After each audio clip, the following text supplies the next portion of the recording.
Mis queridos hermanos, con esta lección,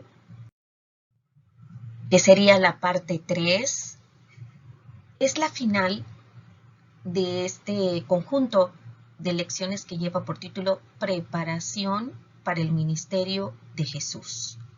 Ustedes verán que la cita bíblica, seguimos en el capítulo 1 del Evangelio de San Marcos y abarcaremos los versículos del 10 al 13. Si usted tiene a la mano su Biblia, mi amado hermano, usted se dará cuenta que a partir del versículo 14 ya se describe de pleno el ministerio de Jesús. Así que por eso ya terminaríamos con esta triple lección, con estas 3 partes. Y en esta oportunidad tenemos esta verdad central. Para identificarse por completo con el ser humano, Jesús tuvo que enfrentar la tentación de Satanás. Y es precisamente, terminamos de abordar, de estudiar el episodio del bautismo del Señor Jesús y luego brevemente Marcos presenta la tentación, que también ha sido estudiado en los evangelios de Mateo y de Lucas. Así pues, mis amados hermanos, empezamos con el primero de los 2 puntos que va a abarcar nuestra lección. Este punto número 1 se titula Respuesta divina procedente del cielo. Entonces nos quedamos ya desde el versículo anterior, el 9, precisamente habíamos iniciado el evento de cuando el Señor Jesús se presentó para ser bautizado por Juan el Bautista. Entonces, este punto número 1, continuamos la cadena de sucesos de ese momento glorioso para luego pasar al punto número 2, que es la tentación del Señor Jesucristo. Y para poder ver este punto número 1, dosificamos la palabra primero leyendo el versículo 10 y comentándolo. Este versículo 10 entonces se nos presenta y dice así: y luego, cuando subía del agua, vio abrirse los cielos y al Espíritu como paloma que descendía sobre él. Marcos usó el término eutis al principio de este versículo, que puede traducirse luego, inmediatamente, de una vez, siendo esta la primera de las 42 veces que la usa en su evangelio. Así que si hay algo que caracteriza el evangelio de Marcos es precisamente su dinamismo, su carácter concreto. Así que imagínese usted, hermano, vamos a ver a lo largo de este breve evangelio 42 veces el término eutis, pero traducido en nuestro español como luego. 3 cosas diferenciaron a Jesús de todos los demás que habían sido bautizados. Recuerdan que en el estudio anterior decían la palabra que salía en un tiempo de verbo en griego que representaba algo continuo.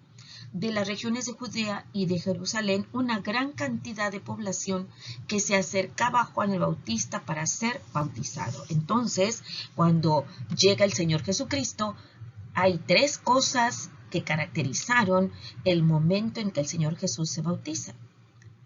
Primero, en este versículo se describe, vio abrirse los, efectivamente, cielos, como lo vemos aquí, ¿verdad? Vio abrirse los cielos. El verbo abrirse, sisomenous, significa dividir. Refleja una metáfora que describe la irrupción de Dios en la experiencia humana para liberar a su pueblo. Algo semejante como cuando se describe, mi amado hermano, que el Señor Jesús dice consumado es, cuando ya termina prácticamente su sacrificio en la cruz y que el velo del templo se rompió de arriba abajo. Entonces vamos a considerar algo semejante cuando dice que se dividió, se abrió los cielos, en donde Dios hace un ingreso en la experiencia humana para liberar a su pueblo. Y si hay algo que vamos a trabajar bastante en esta lección, mis amados hermanos, es una serie de versículos complementarios. Así que tenga a la mano su Biblia para poder enriquecer esta lección, quizá breve, de solo 4 versículos, pero que está, ¿cómo les diré?, integrando perfectamente bien evangelios y también profecías del Antiguo Testamento. Vea usted, Salmo 18:9 dice así: inclinó los cielos y descendió, y había densas tinieblas debajo de sus pies. Aquí habla entonces que descendió nuestro Dios. Luego, Salmo 144:5 dice así: oh Jehová, inclina tus cielos y desciende, toca los montes y humed. También habla acerca de el descenso, la visitación que hace Dios a la humanidad. Y algo muy hermoso es precisamente lo expresado en Isaías 64, de los versículos del 1 al 5. Mire usted: oh, si rompieses los cielos y descendieras, y a tu presencia se escurriesen los montes, como fuego abrasador de fundiciones, fuego que hace hervir las aguas, para que hicieras notorio tu nombre a tus enemigos, y las naciones temblasen a tu presencia. Cuando, haciendo cosas terribles cual nunca esperábamos, descendiste, fluyeron los montes delante de ti, ni nunca oyeron, ni oídos percibieron, ni ojo ha visto a Dios fuera de ti, que hiciese por el que en él espera. Saliste al encuentro del que con alegría hacía justicia, de los que se acordaban de ti en tus caminos.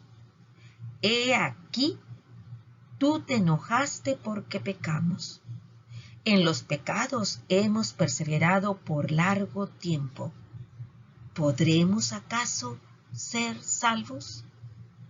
Si usted se da cuenta, mi amado hermano, en estas 3 citas, 2 de Salmos y 1 en el profeta Isaías, se menciona el término descender, que precisamente hace alusión a el ingreso, a la llegada de Dios a través de la persona del Señor Jesucristo. Y, ¿sabe usted? ¿Ya se fijó? Encontramos un tesoro escondido.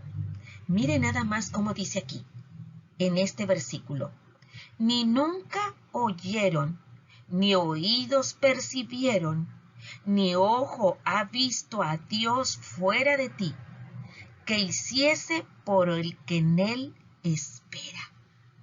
¡Ah, qué hermoso versículo! Cosas grandes hace Dios en favor de los que esperamos en él. Segundo, vio, completamos la frase, al Espíritu como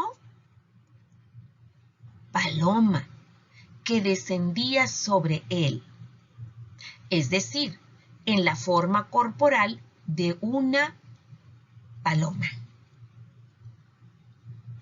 En tiempos del Antiguo Testamento, el Espíritu venía sobre ciertas personas para darles poder para el servicio. Y esto es algo que venimos estudiando a lo largo del Antiguo Testamento con varios personajes bíblicos. Aquí encontramos 3, y quizá la última es doble. En Éxodo 31 aunque nada más se dice leer el 3, quiero incluir el versículo 2 para que ustedes se den cuenta de qué personaje, de qué juez se está hablando que descendió el Espíritu de Dios sobre él. Perdón, ese es en Jueces. Esta es la cita de Éxodo. Éxodo 31. Mire usted, 2 y 3. Mira, yo he llamado por nombre a Besaleel, hijo de Uri, hijo de Ur, de la tribu de Judá, y lo he llenado del Espíritu de Dios, en sabiduría y en inteligencia, en ciencia y en todo arte. Pues aquí está hablando de estos artífices, estos artesanos exquisitos que recibieron la inspiración del Espíritu de Dios y elaboraron mucho del mobiliario del tabernáculo. Y en Jueces es donde también vamos a incluir, o voy a decir entre paréntesis, a qué juez se está refiriendo. Jueces 3:10 dice así: y el Espíritu de Jehová vino sobre él. Y entonces, aclaramos sobre quién. Sobre Otoniel. ¿Sí? Y juzgó a Israel, y salió a batalla, y Jehová entregó en su mano a Cusán Risataim, rey de Siria, y prevaleció su mano contra Cusán Risataim.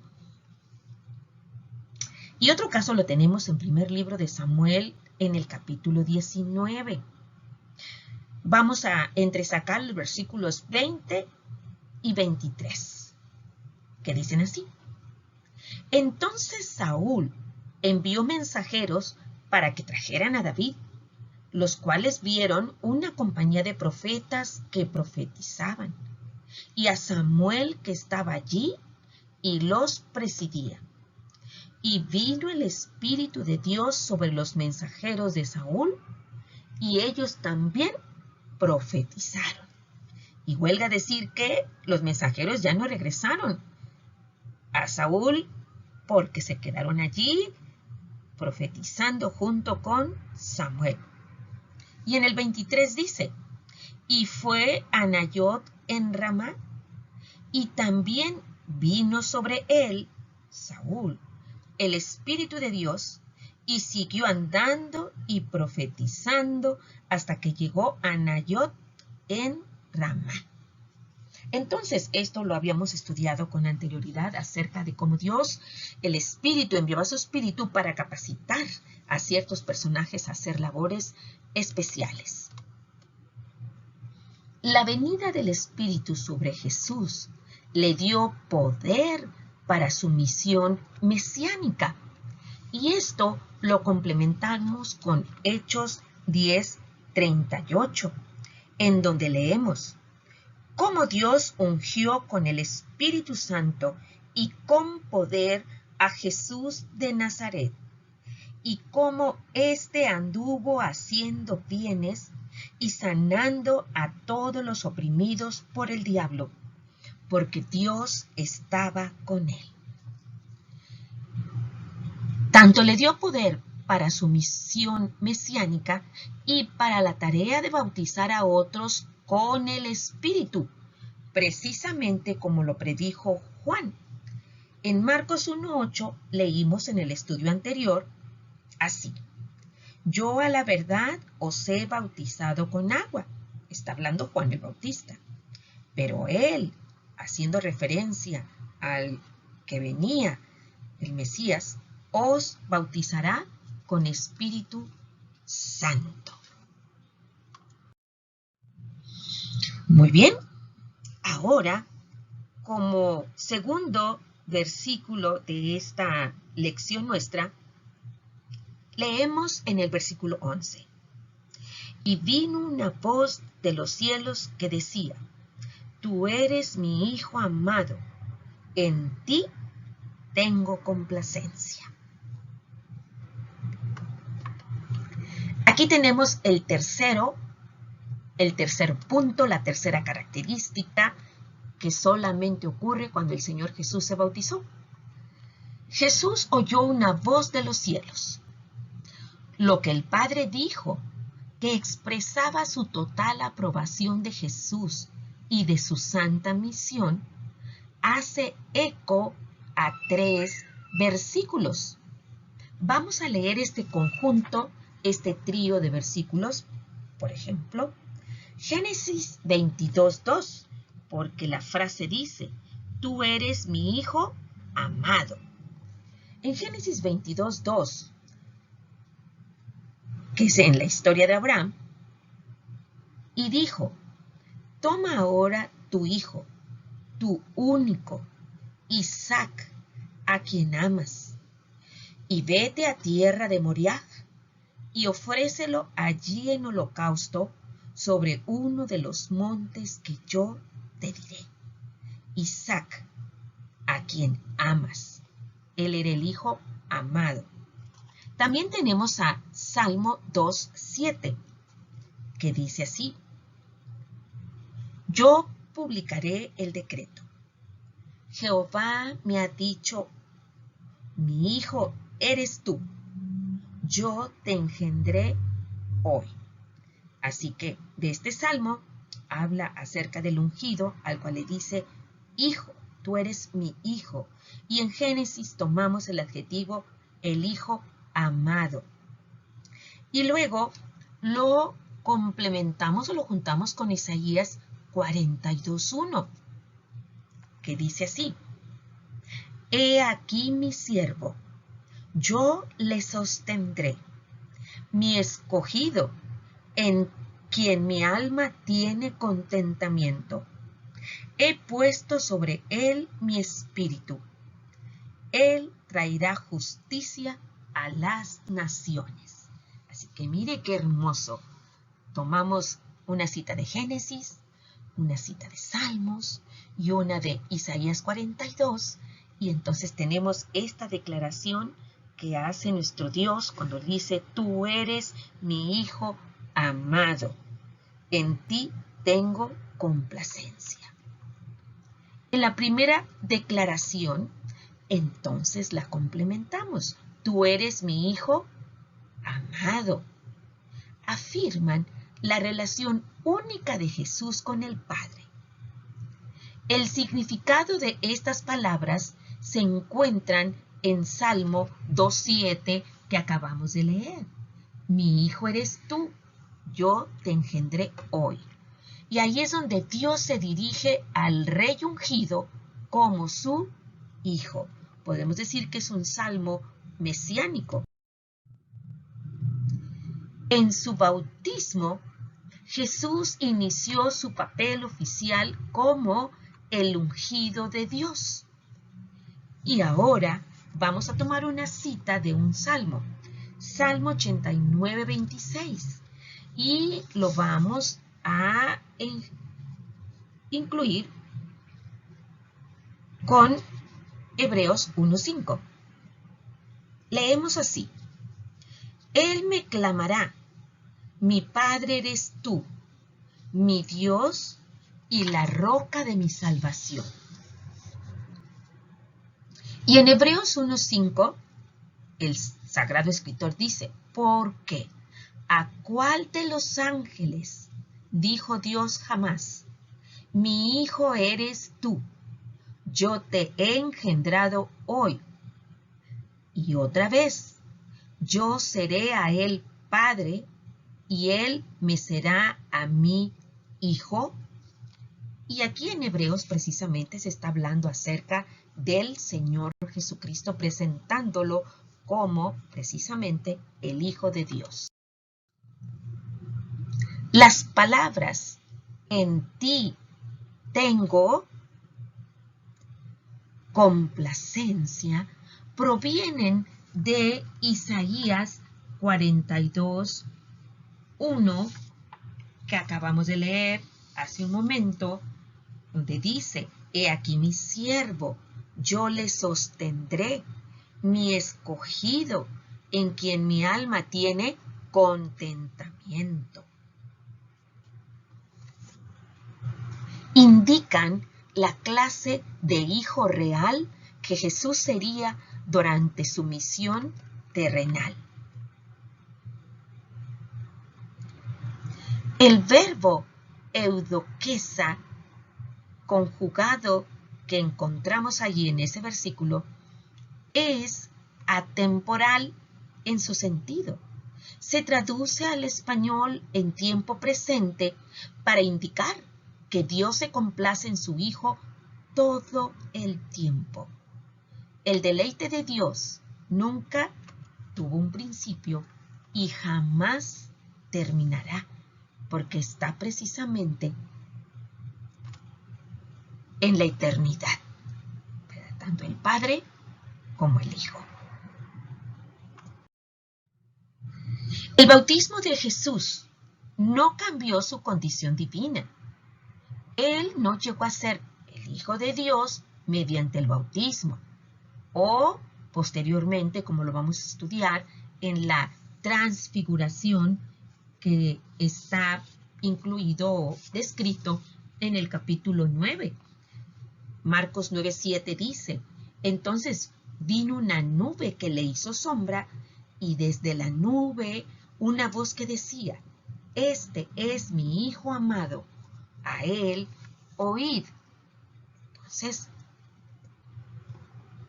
más bien, su bautismo mostró el profundo significado de la aceptación de su vocación mesiánica como el siervo sufriente de Jehová, así como el Mesías davídico.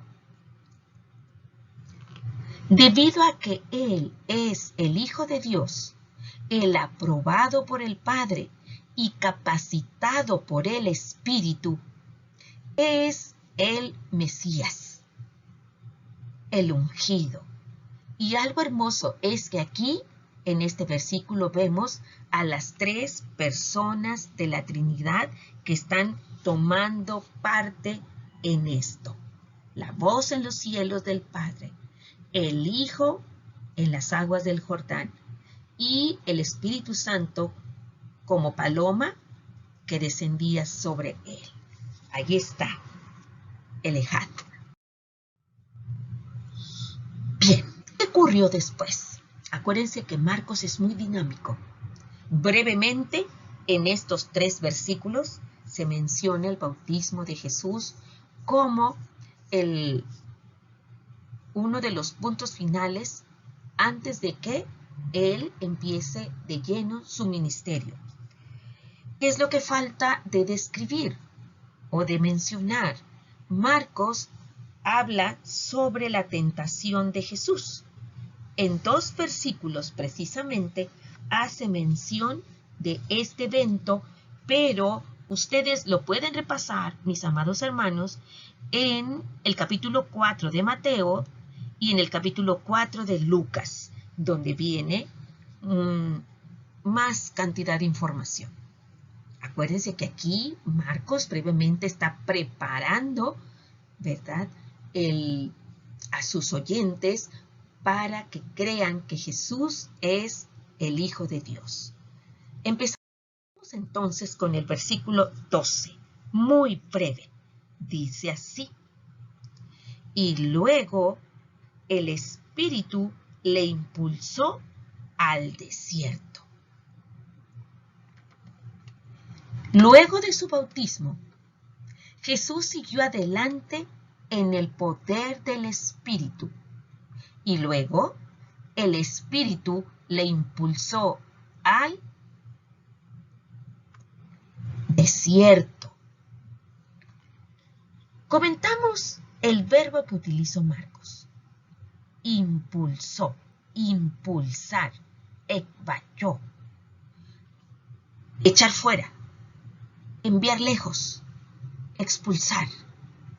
Marcos usó este verbo reflejando su estilo enérgico, yo también diría dinámico.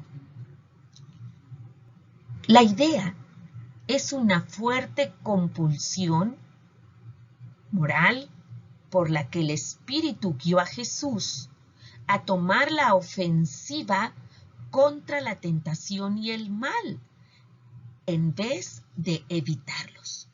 Así que en cuanto se bautizó el Señor Jesús, el Espíritu le llevó al desierto.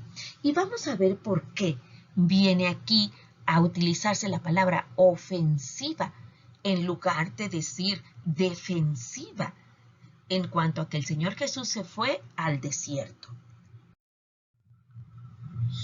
El desierto en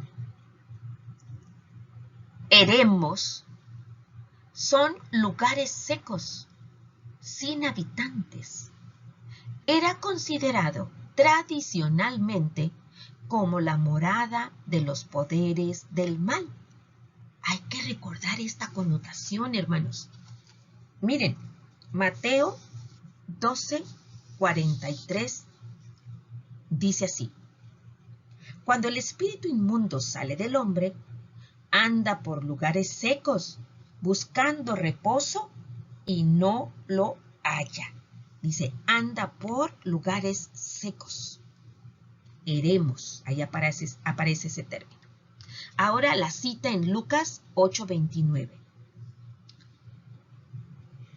Porque mandaba al espíritu inmundo que saliera del hombre, pues hacía mucho tiempo que se había apoderado de él, y le ataban con cadenas y grillos, pero rompiendo las cadenas, era impelido por el demonio a los desiertos. Lugares secos, desiertos. Y ahora la última cita, 9:24, Lucas. Porque todo el que quiera salvar su vida, la perderá. Y todo el que pierda su vida por causa de mí, éste la salvará. El lugar tradicional de la tentación se encuentra, y vamos a ubicarnos aquí en este mapa, al noroeste del Mar Muerto, inmediatamente al oriente de Jericó.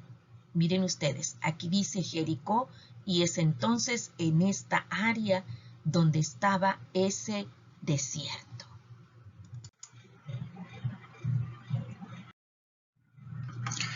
A continuación, leeremos el versículo 13,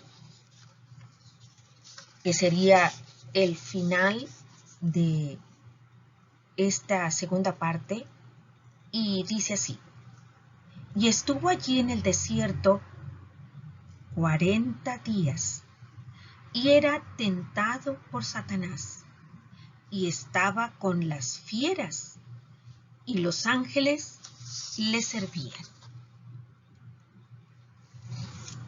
Acabamos de leer entonces que Jesús estuvo allí en el desierto 40 días y era tentado por Satanás. Como les decía, en Mateo 4 y en Lucas 4 viene exactamente en qué consistió esa tentación por Satanás.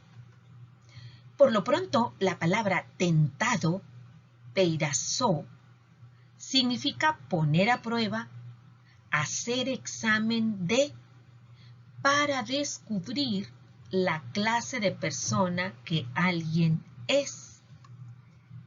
Dios puso a prueba a Jesús para mostrar que estaba calificado para su misión mesiánica.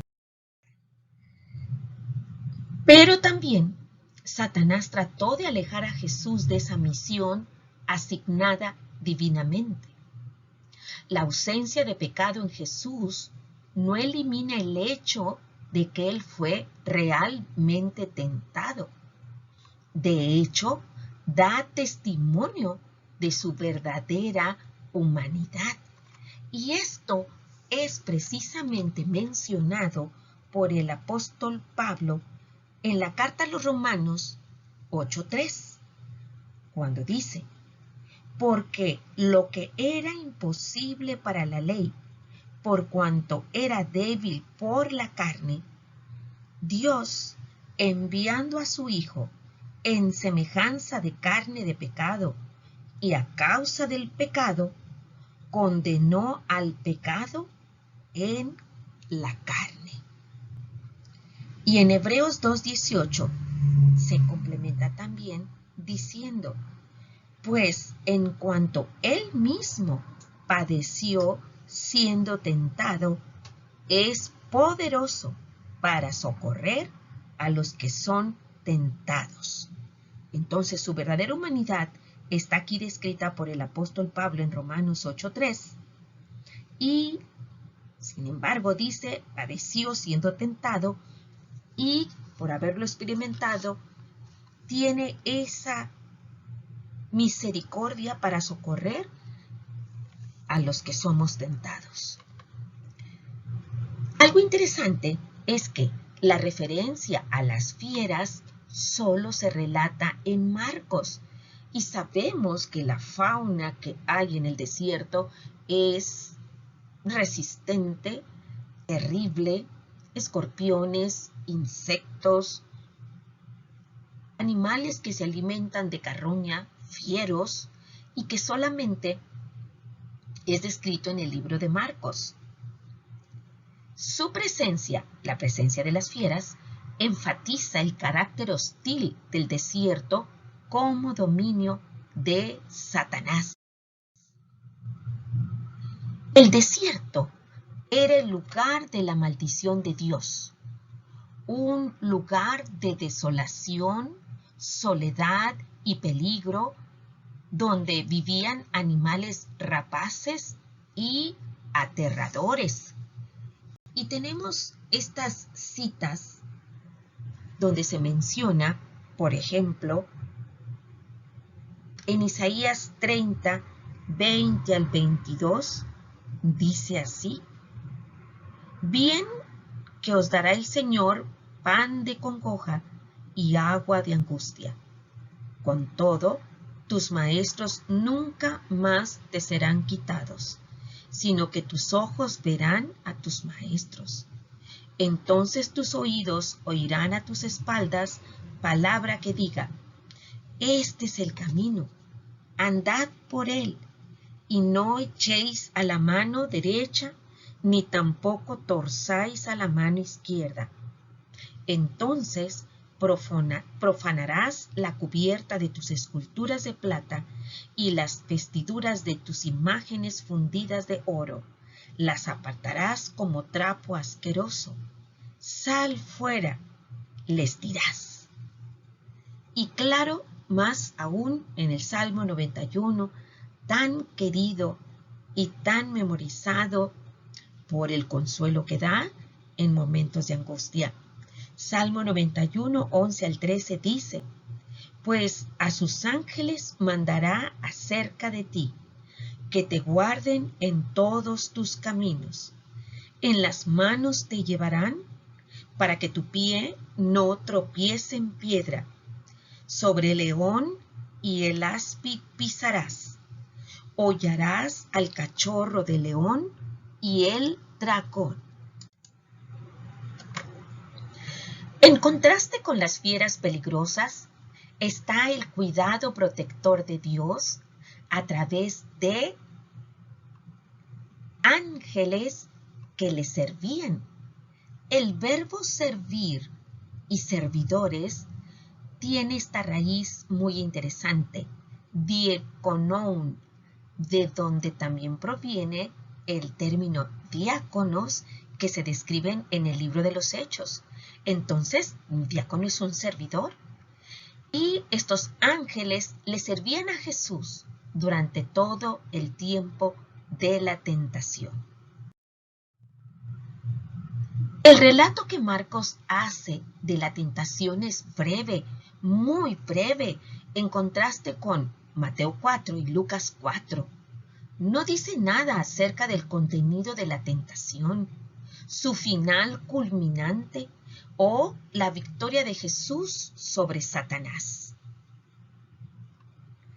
Su interés estaba en el hecho de que este fue el inicio de un conflicto con Satanás, quien siguió intentando de formas torcidas que Jesús se apartara de la voluntad de Dios. Por ejemplo, esta cita de Marcos 8:11. Vinieron entonces los fariseos y comenzaron a discutir con él, pidiéndole señal del cielo para tentarle. Debido a la vocación que Jesús aceptó en su bautismo, tuvo confrontación con Satanás y sus fuerzas. El Evangelio de Marcos es el relato de este gran enfrentamiento que tuvo su clímax en la cruz. Desde el principio, Jesús estableció su autoridad personal sobre Satanás, sobre el adversario. Así pues, a partir de aquí, todo el conjunto de relato que hace Marcos es precisamente la descripción de esta confrontación entre las fuerzas del bien, lideradas por el Señor Jesucristo, y cómo entra en conflicto, que podríamos decir es el conflicto de los siglos, en contra de las fuerzas del mal. La aplicación del estudio entonces dice así: Satanás y sus fuerzas están en oposición constante e intensa contra Dios y sus propósitos. Esto lo vemos especialmente contra la misión del Señor Jesús, que también es la nuestra. Satanás tienta a la gente para que se aleje de la voluntad de Dios, la acusa delante de él cuando cae y busca su ruina. Y esto precisamente lo acabamos de ver en el libro de Job. Jesús enfrentó al príncipe del mal personalmente antes de confrontar a sus fuerzas. Inició su ministerio para derrotar a Satanás y liberar a sus cautivos. Como hijo de Dios, batalló contra Satanás en el desierto, e inclusive los demonios confesaron que él era hijo de Dios. Y esto lo vamos a ver precisamente en las lecciones del capítulo 3 de Marcos. Nos adelantamos con este versículo, Marcos 3:11, que dice: y los espíritus inmundos, al verle, se postraban delante de él y daban voces diciendo: tú eres el Hijo de Dios.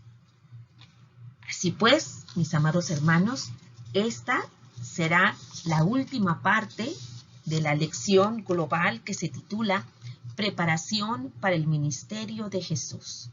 Nuestra próxima cita ya estaremos abordando el ministerio de nuestro Señor Jesús. Así que repetimos la verdad central. Para identificarse por completo con el ser humano, Jesús tuvo que enfrentar la tentación de Satanás y él salió victorioso. Gloria a su nombre.